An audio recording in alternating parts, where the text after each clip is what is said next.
Meus queridos irmãos e irmãs, uma excelente manhã para todos. Conta-se que, escondido diante de um belo jardim, havia um lago. E nesse lago morava também uma comunidade de peixes. Mas nessa comunidade de peixes eu gostaria de destacar a história particular de um pequeno peixe. Um peixe vermelho, um peixinho vermelho, vai ser mais específico. E portanto, diante dessa comunidade em que esse peixinho vermelho se encontrava, ele vivia completamente deslocado diante daquela comunidade. Porque ele era um peixe, além de vermelho, muito pequeno. Um peixe de estrutura pequena e convivia num espaço onde a maioria eram peixes grandes, de enormes barbatanas, de tal forma que, por razões até mesmo físicas, aquele peixinho se via completamente vencido diante das disputas e das batalhas que ele procurava vencer para sobreviver. Isso por conta da necessidade de buscar o alimento, das larvas, dos pequenos insetos que caíam ali, naquele pequeno lago, mas também porque aqueles outros peixes que ficavam ali eram grandes e ocupavam todo o espaço, de tal forma que aquele pequenino peixe vermelho tinha enorme dificuldade, não só de buscar o alimento, mas também de descansar, de ter o seu lazer. E ali naquela comunidade eles haviam elegido para rei um outro grande peixe, com barbatanas ainda maiores, que era sempre solicitado para a determinação de algumas causas, de algumas questões que implicavam a vida daquela coletividade. E não podendo descansar e muita dificuldade de se alimentar, aquele peixinho dedicou boa parte de sua vida a estudar, a descobrir aquela localidade, aquele universo em que ele se encontrava. De tal forma que aquele peixinho conhecia cada ladrilho de azul turquesa que coloria aquele pequeno lago. E ele descobriu então, diante das suas explorações, que aquele lago era alimentado por um diminuto canal de pedras, que alimentava, portanto, era a nascente daquele lago, e cuja água escoava por uma pequena gradezinha muito estreita, onde a água ia embora. E aí, não tendo, portanto, espaço para descansar e dificuldades para se alimentar, um belo dia aquele peixe resolveu se perguntar: não será melhor pesquisar a vida e conhecer outros rumos? Ora, ele se sentia completamente deslocado e então havia descoberto uma saída literalmente. E ele se questionou: será que não seria justo, então, portanto, em buscar um algo além, sair aqui desse meu conformismo, dessa minha acomodação? Eis que ele o fez, com muitas dificuldades já de início, porque apesar de muito pequenino, ele também teve que transpor aquela barreira com enormes dificuldades, porque ele havia se machucado, perdera muitas escamas, mas ele conseguiu, e passou por aquela grade, e a partir do momento em que ele passa por aquela grade, ele optou por uma mudança em sua vida. E diante daquela escolha, algumas consequências. E a primeira de todas foi sem sombra de dúvidas, conhecer o novo mundo. Conhecer e explorar algo que havia para muito além daquele pequeno espaço em que ele havia vivido até então. Ele então teve a oportunidade de conhecer os rios. E muito entusiasmado, alcançou as margens e pôde observar os homens e os animais, as embarcações e as pontes, os palácios e os veículos, as cabanas e o arvoredo. E já muito satisfeito diante daquela viagem que ele estava fazendo, ele mal podia imaginar que aquela viagem se tornaria ainda mais interessante, porque na continuidade da sua trajetória, ele pôde alcançar os grandes oceanos. E ele então ficou ainda mais deslumbrado com aquele novo mundo que se lhe abria diante dos seus olhos. E pôde então encontrar seres nunca antes imaginado, que ele nunca antes havia imaginado. De tal forma, inclusive, que certo dia ele encontrou um grande cetáceo, uma grande baleia. E ele sequer podia imaginar, inclusive, que para aquela baleia se alimentar-se, seria suficiente, por exemplo, engolir toda aquela comunidade onde ele havia vivido. E desconhecendo essa questão, ele, continuando junto daquela baleia, certa feita foi engolido por ela. Foi tragado numa das refeições daquele grande cetáceo. E aí então aquele peixinho entrou em profundo desespero e não sabia o que fazer diante daquela situação. Porque ele sabia que, tendo sido engolido por aquele grande ser, muito provavelmente ele viria a falecer. Mas então, naquele momento de desespero, o peixinho, com uma profunda e sincera oração, rogou ao Deus dos peixes que ele tirasse daquela situação. E tamanha sinceridade do seu pedido, e ele foi atendido. Porque mesmo depois de ter sido engolido por uma baleia, aquela baleia devolveu e regurgitou todo aquele alimento. E ele então, a partir daquele dia, aprendeu, por exemplo, que deveria ter mais cuidado diante daquele mundo que ele desconhecia. E passou a se acompanhar de outros seres que lhe poderiam lhe prevenir dos perigos, das dificuldades. E ele então continuou a sua caminhada e pôde encontrar o grande palácio de coral, onde ele poderia se instalar definitivamente e viver confortavelmente. E também seguro, porque conversando com um e outro ser daquele palácio de coral, ele havia descoberto, inclusive, que para que ele se mantivesse em segurança, o melhor lugar para um ser aquático era o próprio oceano. E então, diante daquela descoberta, ele percebeu o seguinte, que se algum dia houvesse uma grande estiagem, uma grande seca, o melhor lugar para os seres aquáticos é o próprio oceano. E então, diante desse conhecimento, ele resolveu, portanto, ir dar essa notícia ou essa informação para aquela comunidade, daqueles seres que lhe eram familiares por conta daquela residência inicial.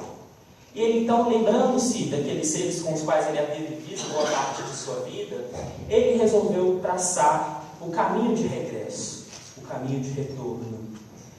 E novamente enfrentou todas as dificuldades, todos os obstáculos, todos os empecilhos, machucou-se novamente, mas ele voltou.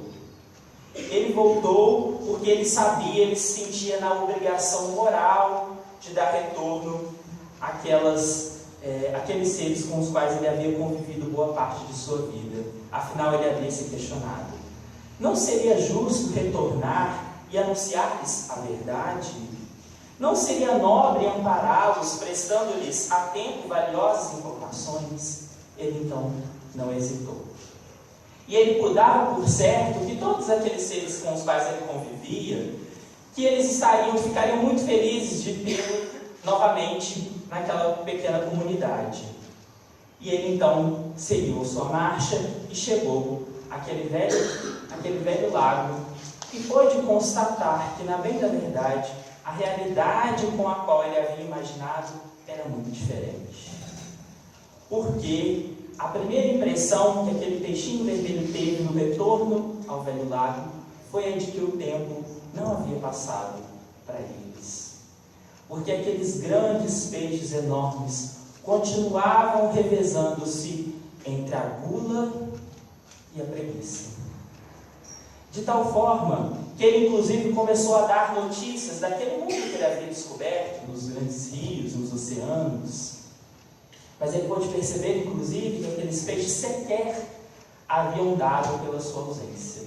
Eles sequer tinham percebido que ele já não estava mais ali. E ele então resolveu ir até aquele grande rei para, de alguma maneira, tentar sensibilizar toda aquela comunidade através do seu líder. E então o rei mandou reunir todos aqueles peixes para ouvir o que aquele tão famigerado peixinho vermelho tinha para dizer. E ele então começou a contar dos serviços das tainhas e dos salmões, das trutas e dos esqualhos.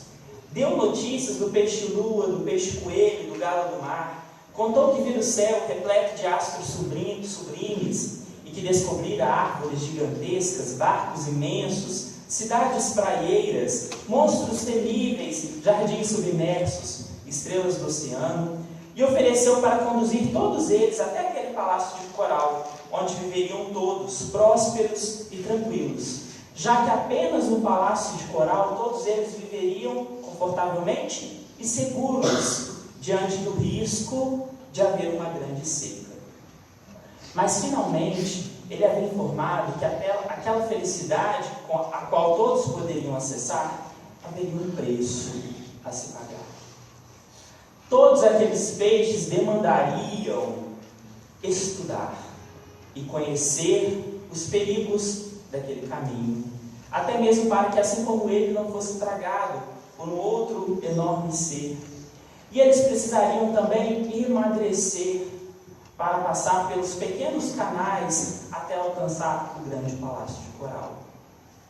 E então, diante daquela informação, a reação daqueles peixes foi a de gargalhadas estridentes. Ninguém havia acreditado nele. Alguns oradores, inclusive, tomaram a palavra e chegaram a lhe dizer, inclusive, que o peixinho vermelho estava delirando. Que outra vida além daquele poço era impossível, que aquela história de riachos, rios e oceanos era a fantasia de um cérebro demente. E alguns chegaram a falar, inclusive, que o Deus dos peixes tinha olhos apenas para aquela pequena comunidade onde se localizava aquele lago. E então, diante daquela reação negativa e, portanto, até um pouco truculenta daqueles companheiros, o rei resolveu conduzir aquele peixinho vermelho até aquele escoadouro, até aquela gradezinha. Ele pronunciou as seguintes palavras: não vês que não cabe aqui nenhuma só de minhas barbatanas? Grande tolo, vai-te daqui, não nos perturbes o bem-estar. Nosso lago é o centro do universo. Ninguém possui vida igual a nossa. O peixinho vermelho então resolveu seguir a ordem daquele chefe e foi embora daquele lago e resolveu se instalar por definitivo naquele grande palácio de coral e aguardar o tempo. Depois de alguns anos, soube-se que apareceu uma pavorosa e devastadora seca. As águas dos rios, dos riachos, dos lagos desceram de nível. E o poço onde viviam aqueles peixes pachorrentos e vaidosos esvaziou-se, compelindo a comunidade inteira a perecer, atolada na lama. Essa história, inspirada numa antiga lenda egípcia, é utilizada por Emmanuel na introdução do livro Libertação. Emmanuel, portanto, tem o ensejo de fazer uma comparação à missão de André Luiz, que esteve aqui encarnado entre nós também e que teve a oportunidade de desencarnar, passar por inúmeras experiências para descobrir o novo mundo que havia na outra dimensão. E, portanto, André Luiz, considerado repórter do mundo espiritual, teve a oportunidade de nos devolver esse relato através da psicografia mediúnica de Chico Xavier. Então, Emmanuel se vale dessa expressão, que inclusive que é a que ele utiliza para dar título a esse texto, ante as portas livres, para dizer que todos nós temos diante de nossas vidas portas livres. Isso equivale àquela pequena gradezinha, a porta estreita, como diria a escritura bíblica, para que um novo mundo possa se abrir diante de nós. Basta que nós façamos essa escolha. Mas essa escolha, portanto, tem também um preço. E esse preço é indubitavelmente a necessidade da busca do conhecimento, do conhecer. E, portanto, através dessa história, eu poderia resumir, se me fosse solicitado algum dia, se eu não pudesse me dizer o seguinte: qual é o grande conhecimento que a doutrina espírita nos dá e que, portanto, a partir dele decorre toda os seus princípios, as suas ideias, o seu código de vida.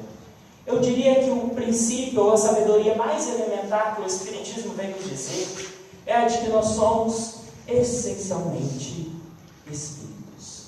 Nós somos espíritos. Somos.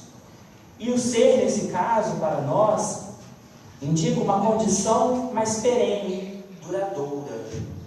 Ao passo que nós temos um corpo. Temos. E o verbo ter, nesse caso, nos sinaliza uma condição passageira, efêmera. E aí, diante disso, diante desse conhecimento tão elementar, há uma série de consequências, de desdobramentos desse conhecimento. E é por isso, então, e é nesse sentido que nós vamos nos deter para refletir sobre quais são as consequências ou quais são os desdobramentos desse conhecimento espírita. E eu diria que o primeiro deles é, sem sombra de dúvida, a liberdade, que não por acaso, inclusive, é a abertura do livro Libertação. Através do conhecimento espírita, nós podemos nos libertar de alguns problemas que ainda nos marcam a condição de seres ainda muito materializados, ainda muito primitivos no sentido da dependência que nós criamos em termos materiais. Mas eu não estou dizendo de uma dependência que é natural simplesmente, né? Porque afinal de contas nós somos carne, nós somos corpo, nós somos matéria, físico. Mas essa matéria, obviamente, precisa de matéria para sobreviver, o alimento do nosso corpo físico, da água, do ar, do sol e de todos os elementos que são materiais. Mas eu diria que a grande sabedoria ou a grande inovação que o Espiritismo vem nos trazer é nos dizer, por exemplo, que pelo fato de nós sermos espíritos e termos um corpo, a gente precisa não só do alimento material, mas também do alimento espiritual.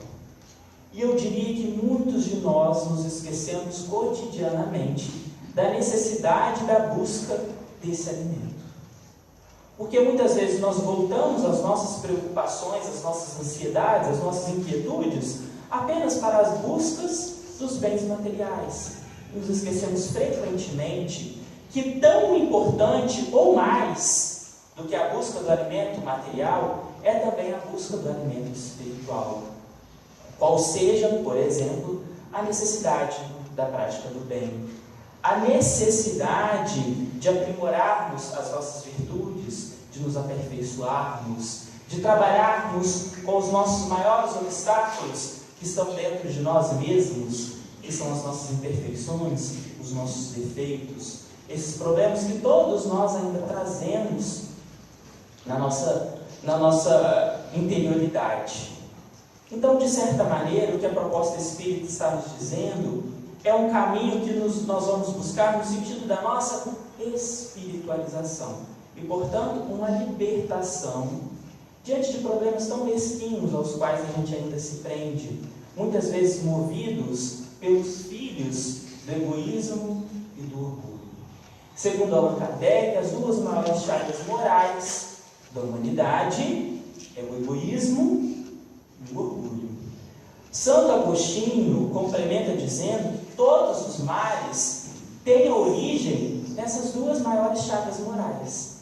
Então todos os males, ou seja, o ciúme, a inveja, a cupidez, a maledicência, a cólera, a raiva, nascem do egoísmo e do orgulho. E sabe como então a gente pode se libertar diante dessas duas chagas morais que todos nós temos? Todos nós somos, em maior ou menor grau, egoístas e orgulhosos. Todos nós.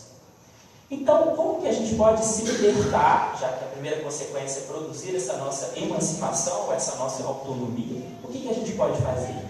Para todo mal, há um antídoto, há uma busca, há um tratamento, há uma cura. Então, portanto, para trabalhar o egoísmo, nós podemos trabalhar com a humildade e com o altruísmo exercido pela prática da caridade. Afinal, como é a máxima também do Espiritismo, fora da caridade não há salvação. Então, diante desse conhecimento, a gente vai buscar essa nossa libertação dessas amarras que nos assemelham a um homem primitivo, a um homem bastante rudimentar, digamos assim. E nós vemos traços desse primitivismo em nossos dias ainda, infelizmente. A gente vê muitos resíduos de tudo isso. De tal forma que a gente pode buscar em nossas vidas uma conduta exemplar. E aí, vamos nos pensar, pegando um pouquinho a ideia do peixinho, né? Nós espíritas, assim como o peixinho que teve aquela descoberta tão libertadora, porque ele estava preso ali naquele laguinho, ele estava preso. Mas a partir do momento que ele descobre um novo mundo, e com ele também um novo porto seguro, né? Aquele palácio de coral foi para aquele peixinho um novo porto seguro. A partir do momento que ele descobre isso, ele se viu na obrigação moral de ir dar notícias para aqueles seres que eram considerados para ele seus irmãos, apesar de terem sido bastante maldosos com ele, porque aqueles peixinhos não se importavam com o peixinho vermelho, que passava dificuldades, não só do descanso, mas também do alimento. Mas mesmo diante dessa situação, ele resolveu voltar e dar notícias do que ele havia descoberto, do que ele havia vivido. E tomando para nós esse exemplo, a gente poderia se perguntar sobre qual seria a nossa obrigação moral também, no sentido de compartilhar esse conhecimento tão libertador com os nossos companheiros aqui da jornada terrena, né? E por isso a gente poderia pensar, então será que nós temos, por exemplo, a necessidade de fazer prosélitos? Ou seja, será que nós deveríamos trabalhar com o intuito de converter as pessoas para o Espiritismo? E a resposta é não, de jeito nenhum. Mas nós temos a obrigação moral de dividir, de compartilhar esse conhecimento. É por isso que nós exaltamos sobremaneira a necessidade de difundir a doutrina espírita, de fazer a divulgação doutrinária, não com o objetivo de converter pessoas, mas pelo simples conhecimento de que nós entendemos que esse conhecimento é útil para nós mesmos e nós queremos que ele seja para outras pessoas. Então essa é também a nossa obrigação moral, de levar o conforto, de levar o consolo amigo para os nossos companheiros de jornada terrena. Ainda que eles não se convençam como aqueles peixes lá daquele pequeno lago, dos ladrilhos azul turquesa. Ainda que eles não se convençam e optem por ficar como estão, mas nós fizemos a nossa parte no sentido de contribuir para que aquelas pessoas também se libertassem. Então, nesse sentido, nós também devemos trabalhar. E qual é a melhor forma de nós conseguirmos levar a mensagem espírita?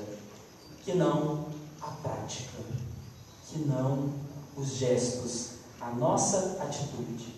Reconhece-se o verdadeiro espírita pela sua transformação moral e pelos esforços que empreende em dominar as suas más inclinações.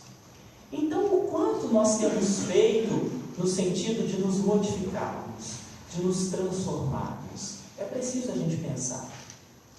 Será que de fato nós temos feito os esforços autênticos e corajosos para mudar a nossa própria imperfeição, nosso próprio defeito? A gente precisa se questionar isso cotidianamente, para que assim a gente possa modificar a nós mesmos e, por consequência, a realidade que está na minha volta. A metáfora da mensagem que foi lida aqui inicial é perfeita. Que sejamos luz diante da escuridão. E a escuridão está se mostrando cada vez mais intensa em nossos dias. Porque reconhecemos o quanto que o mal, em todas as suas nuances, estão completamente sedimentadas, naturalizadas, cristalizadas. Em outras palavras, queremos dizer que o mal está corriqueiro, está comum. Nós já não estranhamos mais tanta violência que se mostra de uma maneira materializada, mas também de uma maneira simbólica, pelos constrangimentos, pelas humilhações, pelas ofensas, pelas agressões verbais que são destiladas às pessoas cotidianamente. Sendo que o convite do Mestre foi que nos amássemos uns aos outros como irmãos. Olha o quanto que é interessante a gente pensar nesse conhecimento espírita que nos liberta. Ele nos liberta quando nos diz, por exemplo, que não devemos revidar o mal com o mal, que não devemos pagar na mesma moeda, que nós não devemos vingar aquele que nos tem ofendido. Então, a proposta cristã, e eu nem diria que é só espírita, a proposta cristã, ela é muito clara, ela é muito nítida, mas nós criamos muitas vezes desculpismos para não querermos entender o quanto ela é clara, o quanto ela é nítida, e que ela deve sim iluminar as nossas consciências para combater o mal com o bem. Sejamos luz na escuridão. Não vamos, portanto, devolver as ofensas que nos façam, e todos nós, certamente, em algum momento de nossas vidas já fomos ofendidos. E aí eu convido a fazer uma coisa muito simples, por exemplo. Quantos de nós, muitas vezes, no nosso cotidiano, somos, às vezes, ofendidos ou agredidos verbalmente por alguém, e a pessoa se destempera, se encoleriza rapidamente, e se desequilibra, e grita, e xinga. E quantas vezes nós silenciamos ou nós retribuímos? Muitas vezes o silêncio vale mais do que muitas palavras. O silêncio pode ser muito mais ensurdecedor do que muitos gritos. E vale a pena fazer isso. Porque a pessoa que muitas vezes está nos ofendendo, o algoz daquele momento, ele vai se envergonhar de si mesmo diante do seu próprio destempero. Então nós, enquanto espíritas ou cristãos, devemos dar testemunho, ou devemos testificar, justificar esse rótulo que nós abraçamos como filosofia de vida. É uma filosofia de vida, é um código moral de moral e ética que nós abraçamos para nossas vidas como uma escolha. Mas nós devemos, e o que está faltando, é fazer jus a essa escolha. Através da prática, através do exemplo. Porque a palavra convence, mas o exemplo arrasta, já diria aquele velho ditado. Então, para que a gente possa ser luz e acender outras luzes à nossa volta, isso só vai ser possível através da nossa mudança. Muitas vezes a gente oculta ou esquece desse início de frasezinho. Reconhece o verdadeiro espírita pela sua transformação moral. Mas essa transformação é a de quem venceu a todas as suas más inclinações? Não. Não é a de quem venceu todas as suas más inclinações, mas é a de quem se esforça verdadeiramente por dominá-las. E será que nós temos feito isso de fato? E aí, portanto, além então, de percebermos o quanto que o Espiritismo nos liberta, o quanto que ele nos ensina que essa prática, que esse nosso conhecimento tem que estar de acordo com a nossa prática, de que nós devemos buscar o nosso alimento espiritual, porque esse é o verdadeiro sentido de nossas vidas. O conhecimento espírita também nos dá um sentimento de segurança. Porque assim como o peixinho vermelho, através dos seus desafios, dos seus percalços, das suas dificuldades, ele chegou até inclusive a ser engolido por um grande cetáceo. Ele descobriu, por exemplo, que a partir daquele dia ele deveria ter que tomar mais cuidado. Então o conhecimento espírita também nos dá diretrizes de seguranças. A partir do momento que a gente entende o que a gente é, o que nós estamos fazendo aqui e para onde nós vamos, nós encontramos motivos e respostas para a vida. E diante disso, portanto, está a necessidade de fazermos escolhas que estejam de acordo com essa diretriz de segurança, para que a gente possa se instalar no nosso palácio de coral, que é, sem sombra de dúvida, caminhar de mãos dadas com Cristo, com Jesus. De tal forma que a gente pode se perguntar sempre quando tivermos dúvida: o que será que Jesus faria se estivesse no meu lugar? Qual escolha Jesus faria? Qual escolha está mais de acordo com o verdadeiro princípio cristão, que pode ser resumido em apenas uma lei, que é a lei de amor, que é a lei do acolhimento, que é a lei de entender o outro nas suas dificuldades, na sua diferença. A natureza humana é diversa. Contra isso, não há nada que nós possamos fazer. O ser humano é diferente, o outro é diferente e continuará sendo. Se, portanto, devemos nos amar uns aos outros como irmãos, por consequência, deveremos amar a diferença. Deveremos amar a divergência. Porque é apenas com a diferença que nós crescemos, que nós aprendemos. Muitas vezes a experiência do outro nos serve de lição. Mas como nós temos nos apropriado dessa lição? Para ficarmos envolvidos no nosso próprio lamaçal da busca apenas das aquisições materiais? Ou queremos buscar um algo além, o extraordinário, para aquilo que está disponível do ponto de vista espiritual? E aí não há dúvidas de que o alimento espiritual é muito mais enriquecedor, é muito mais valioso. Ninguém nos tira. E ele é extremamente prazeroso. Extremamente prazeroso. Muito melhor, inclusive, que qualquer ensinamento que diga respeito à questão material. Conta-se que certa feita, Madre Teresa de Calcutá recebeu uma ilustre visita. E eu acho que Madre Teresa de Calcutá dispensa apresentações. Um ser que, como poucos dentre nós, dispensou cuidado, amor e carinho e acolhimento a quem quer que fosse. E lá em Calcutá, portanto, Madre Teresa dispensou esse carinho, esse cuidado a pessoas doentes e a inúmeros indivíduos, dentre os quais seus principais trabalhos foi dispensar o cuidado, carinho, amor e afeto aos leprosos, que durante muito tempo foi uma comunidade doente que esteve à margem da sociedade, que as pessoas não queriam ver, queriam ser excluídas. E Madre Teresa estava lá o tempo todo dispensando amor e cuidado para essas pessoas. Então, diante dessa visita de um banqueiro, de um homem muito rico, ele foi lá conhecer o trabalho dela e ficou, obviamente, impactado com esse carinho, com esse desvelo ao qual ela se dedicava. E então, depois de muito impressionado, ele chegou ao fim daquela visita e lhe disse para a Madre Teresa: olha, nem por todo o dinheiro desse mundo, eu faria o que você faz para essas pessoas. E Madre Teresa de Calcutá respondeu: nem eu.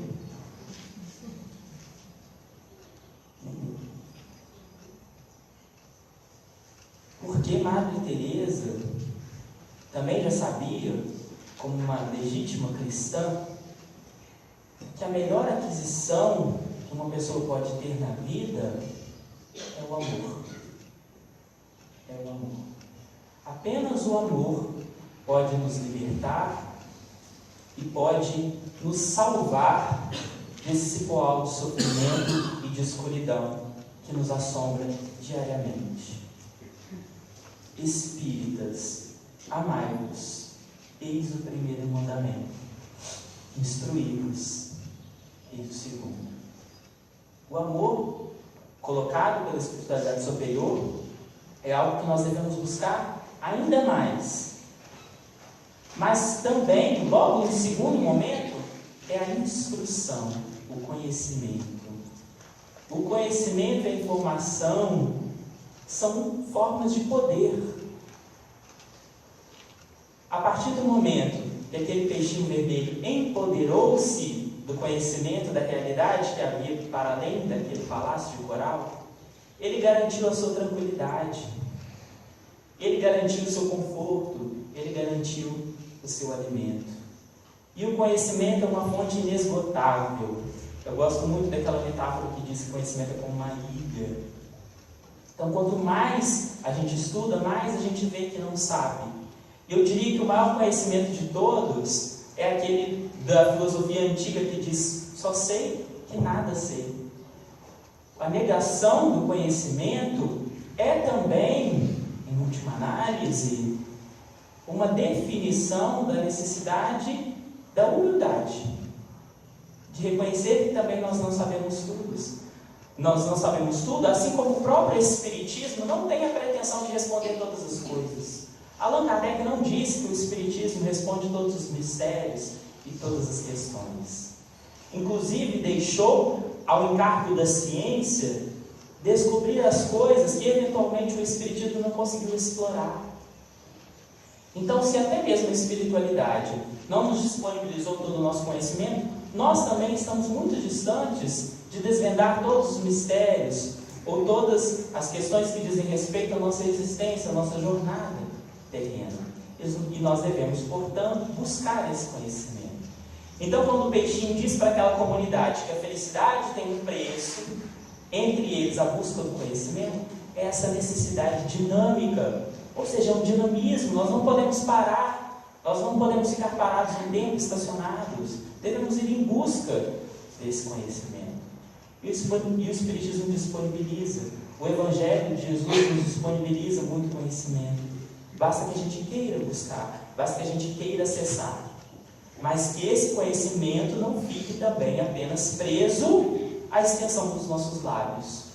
Que ele também seja convertido em gestos, em atitudes, em prática, no exemplo. Então isso é necessariamente um despertamento de consciência e um convite à necessidade de persistirmos no bem. Persistirmos no bem. Se aquele peixinho se desse por vencido, ele certamente pereceria, antes ou depois daquela grande estiagem. Mas a gente tem que persistir, temos que renovar as nossas esperanças. Ora, se nós não tivermos esperanças de dias melhores, nós não encontraremos motivos para viver. E o que faz muitas pessoas buscarem saídas radicais, extremas, está exatamente nisso. Está nessa falta de coragem ou até mesmo de persistir, de dizer, não, eu preciso persistir nesse bem, porque apenas por esse caminho estreitinho lá do escoadouro daquele lago é que nós vamos conseguir descortinar para nós um novo mundo. E eu diria que quando a gente não descortina esse mundo, essa nossa realidade, que está muitas vezes inclusive invisível, porque nós estamos sendo amparados, como diz inclusive também a mensagem introdutória, nós nunca estamos sós. Há sempre espíritos nos auxiliando. A gente deve reforçar as nossas esperanças nesse reconhecimento de que nós estamos sendo ajudados a todo momento. Basta que a gente queira estar sensível e receptivo a essa ajuda, a esse auxílio, que ele vem. Assim como o Deus dos peixes amparou o peixinho vermelho lá quando ele estava sendo engolido pela baleia. Mas isso tem que vir bem do nosso íntimo, do âmago do nosso ser, para que seja verdadeiro. Vários relatos de espíritos, quando chegaram no plano espiritual, inclusive André Luiz, irmão Jacob e tantos outros, foram amparados espiritualmente quando eles fizeram uma prece sincera e profunda. Então, no momento de dúvida, de dor, a gente pode também, com certeza, lançar mão desse artifício ou dessa ferramenta que é a prece, que é a oração. Mas fazendo isso de uma maneira sincera, autêntica, honesta e legítima. Então, dessa forma, a gente precisa reconhecer que essa prática ela tem que estar ancorada em 3 pontos básicos. O primeiro deles é saber ouvir mais. mais. Saber observar. Eu gosto muito quando Rubem Alves dizia o seguinte, que as pessoas elas se preocupam muito em fazer cursos de oratório. As pessoas querem falar bem, né? Hoje em dia as pessoas gostam, adoram de falar muito, né, nas conversas cotidianas, ou até mesmo nas redes sociais, enfim. As pessoas querem falar, elas querem se expressar, elas querem dizer. E Rubem Alves há muito tempo dizia que, na verdade, as pessoas deveriam se preocupar mais em fazer cursos de escutatória. Porque à medida que a gente silencia, a gente ouve mais. E muitas vezes, uma forma muito simples de amar o outro, de ser caridoso com ele, é saber ouvir. Muitas vezes, aquele companheiro que sofre na nossa volta, o que ele está precisando apenas é de um ombro amigo, é de um ouvido atencioso. Porque muitas vezes a gente está mergulhado nos nossos problemas, nas nossas inquietudes, e não enxergamos, nem ouvimos à nossa volta essa necessidade da prática da caridade. Porque caridade não é apenas você doar alguma coisa material a alguém ou dispensar algumas horas de serviço assistencial. Qual o verdadeiro sentido da palavra caridade, conforme entendia Jesus? Questão número 886 de Livro dos Espíritos. Benevolência para com todos, indulgência para com as imperfeições alheias, perdão das ofensas. BIP. Benevolência, indulgência e perdão são formas legítimas de caridade. E nós devemos praticar a caridade. Afinal de contas, fora da caridade, não há salvação. Gosto também de Bezerra de Menezes, quando ele nos diz que o espírita cristão é chamado aos problemas do mundo. Uma vez conversando com uma companheira trabalhadora espírita, ela me disse que a partir daquele dia ela tinha tomado uma decisão, que ela só iria se relacionar, afetivamente mesmo, que ela só iria se relacionar com outra pessoa se ela fosse espírita. E ao contrário dela, que falava aquilo com muita naturalidade, eu recebi aquela afirmação com muito espanto. Com muito espanto. Porque eu me lembrei exatamente de Bezerra de Menezes, quando nos diz que o espírita cristão é chamado aos problemas do mundo. É muito fácil ser espírita por entre essas quatro paredes desse centro.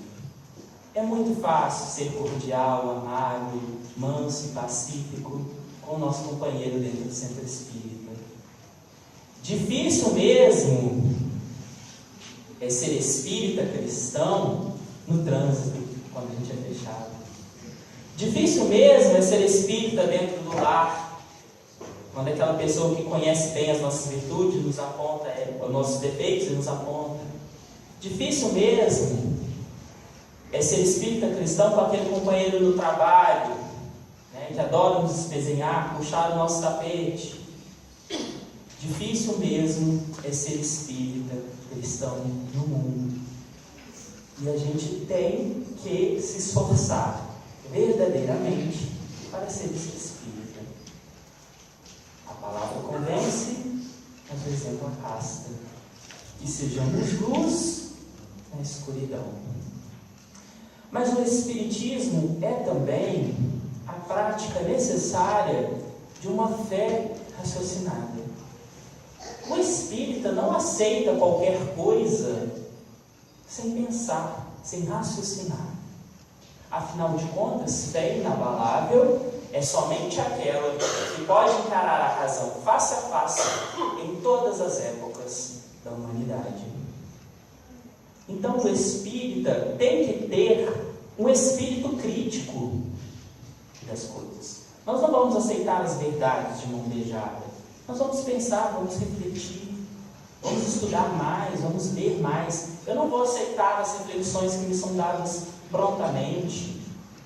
E o Espiritismo ele é muito claro nesse sentido de nos possibilitar esse raciocínio, essa reflexão.